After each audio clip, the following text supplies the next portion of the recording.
Sy sien 'n skoenlapper en 'n gesig wat verskyn. Bo in die wolke,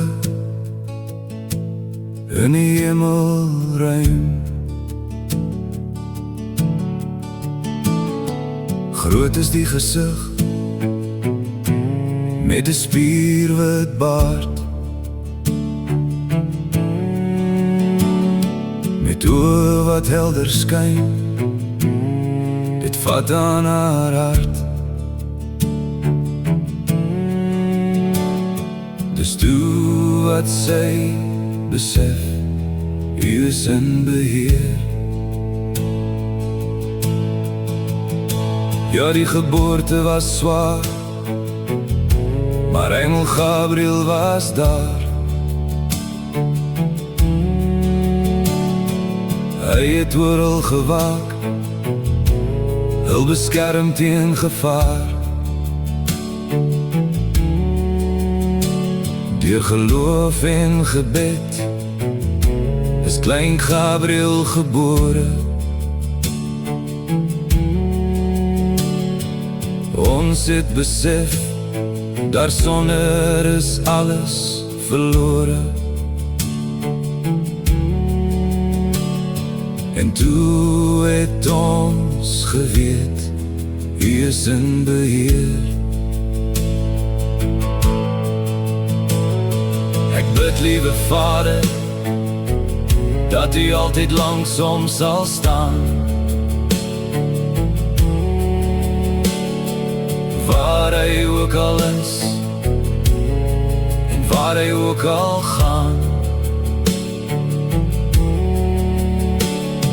Ek bid, liewe Vader, dat U altyd by hom sal wees,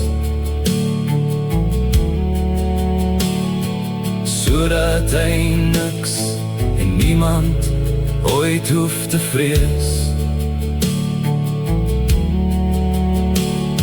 Ek bid, liewe Vader, want ek weet, U is in beheer.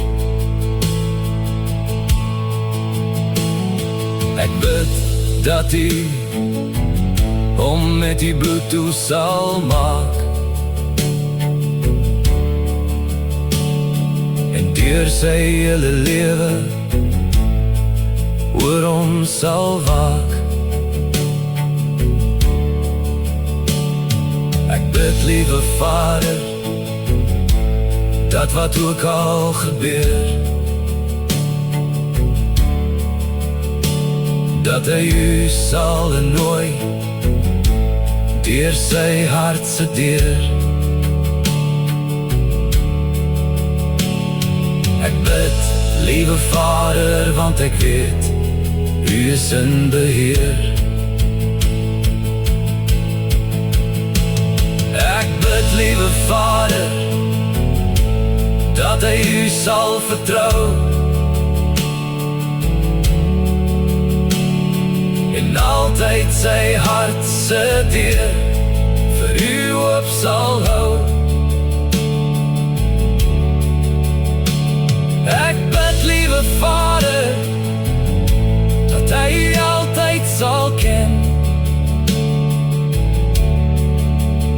en sal weet, met U aan sy kant sal hy net wen.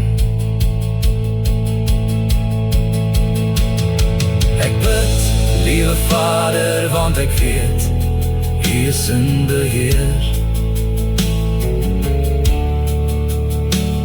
Ek bid, liewe Vader, want ek weet, U is in beheer.